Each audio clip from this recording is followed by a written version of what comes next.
Welcome to VHS Voyage, where we're on a journey to find, watch, and discuss movies on VHS we've never seen or never knew existed. I'm Matt. I'm Devin. Today's episode, we're going to discuss In the Army Now.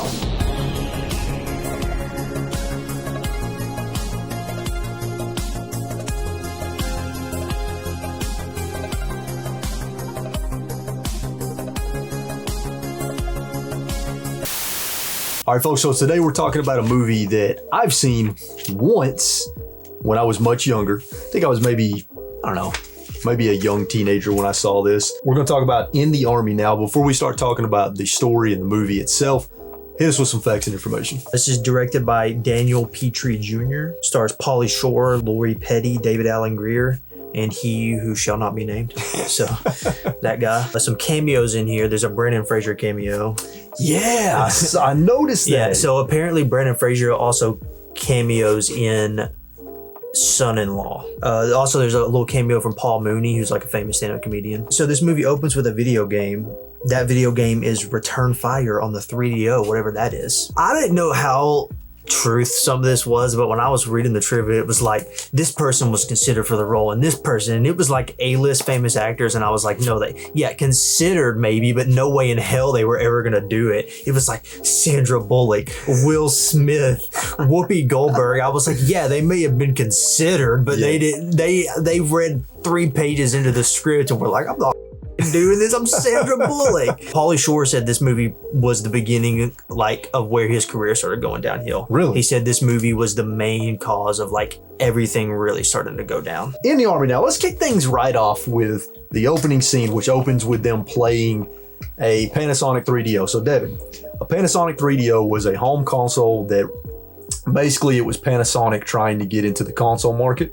And it was a complete and utter failure. That scene made me happy, man, because I actually have fond memories of the 3DO. Really? Yeah, I have fond memories of the 3DO. I actually played the hell out of a 3DO back in the day. Yeah, the game's called Return Fire. Essentially, you got a couple of kind of loser guys that aren't really going anywhere in life. They work at a media department store, kind of like a Best Buy, as salesmen. And you got Pauly Shore's character, whose name is Bones, and then you got he who shall not be named's character, whose name is Jack.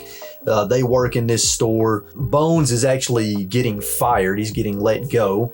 And so, he's trying to plead for his job, and this woman shows up, and he's like, hey, watch. And he sells this woman a TV. And it turns out this woman is his girlfriend, and it was a con to try to impress his boss so that he could keep his job. But his stupid friend, Jack, ended up filming him and his girlfriend making out in the back, and it was projected to all the TVs in the department store. And what's funny is I could actually picture Voldemort doing that in real life. Yeah. That guy would 100% do that in real life. Would. I think he was just playing himself. So then a bunch of TVs broke, and of course he was mega fired after that. As a matter of fact, they were both fired. So they're trying to figure out how the hell are they going to make money, and Bones is like, well, I heard if we join the reserves, to join the army and go into the reserves, that we could get paid this much and make this much money, and we don't have to go to war. There's no wars going on right now. So they go to the recruitment office, and they're like, let's pick the easiest sounding job we can pick, which is water purification specialist. So they go off to basic training,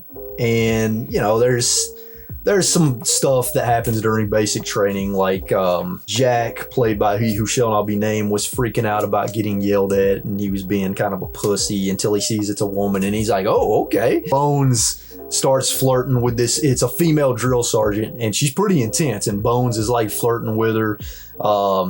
She's basically gets in his face, and she's screaming in his face, and she's like, I'm gonna be on your butt like white on rice. And he goes, is that a promise? And then she says, give me 20, and he starts to pull out cash out of his pocket because he thinks she's talking about $20. Give me 20.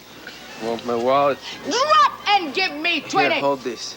Boy, you better get on that ground and give me them push-ups. She's trying to teach him how to throw a grenade. It's a live grenade, and she's like, drop the pin and throw the grenade. And of course, shocker, he drops the grenade and throws the pin.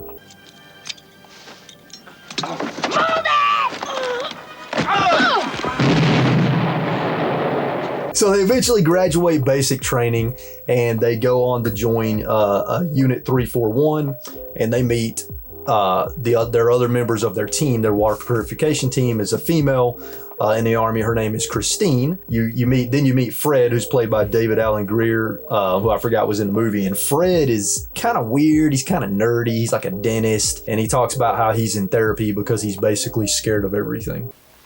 Kind of like an emotional animal.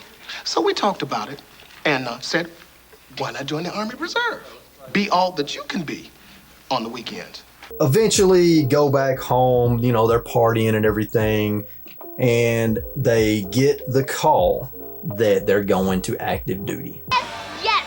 What? You guys, don't you remember? About the code? So that if we got called up for active duty, then we would know that it was for real? They get their first mission. Their section of the convoy, the water purification team, their section of the convoy breaks down.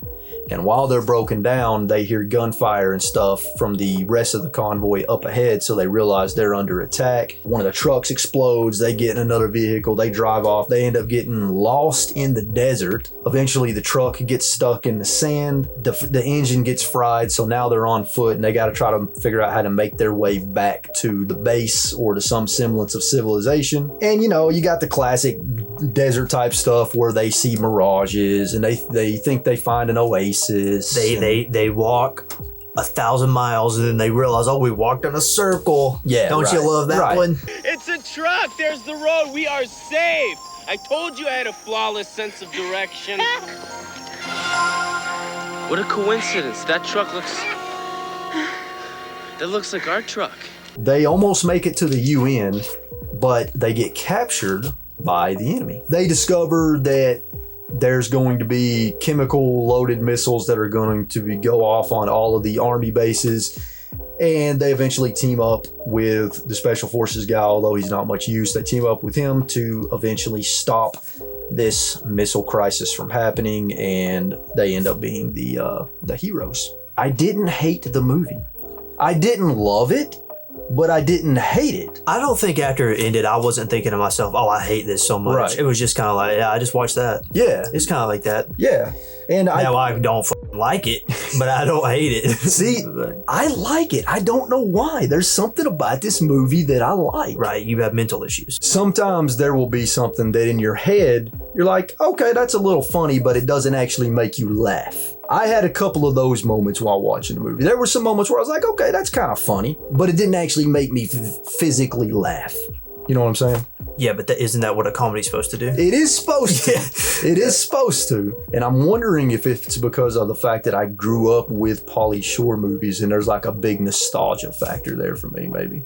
Yeah, I didn't think this movie was funny at all. I thought it was painfully unfunny. Like painfully unfunny. Yeah. I'm already not a huge slapstick guy, but when you get slapstick right, it's really good. Like you got to have good actors, you got to have good writing. Pauly Shore is not a good actor. Now, how do you define slapstick? Because to me, this wasn't a slapstick comedy. Oh, it's definitely slapstick because, you know, like the grenade joke, like, oh, throw the grenade, but then he throws the pin instead. That's like a slapstick See, joke. when I think slapstick, I'm thinking like the more like really over the top stuff like in Airplane or Scary Movie, stuff like that. Right, but that's a good I'm saying that's a good example of slapstick, though. This is a bad example of like trying to almost do that. Yeah, Pauly Shore is a horrendous actor. Yeah, he's not great. Dude, he's definitely not when he great. screams, he likes to scream a lot for some reason. He screams like 8 times in this movie. The scream whenever he got his head shaved, bro.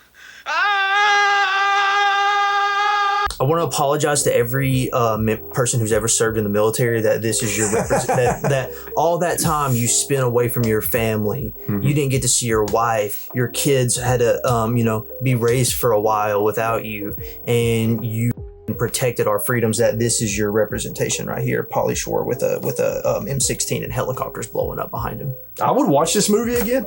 Go for it, bro. I like In the Army now. I'm gonna keep it. It's a keeper for me. I know it's not a keeper for you, but that's fine. Well, that is it, folks, for today's episode of VHS Voyage on In the Army Now. I'm Matt. I'm Devin. We'll catch you guys next week.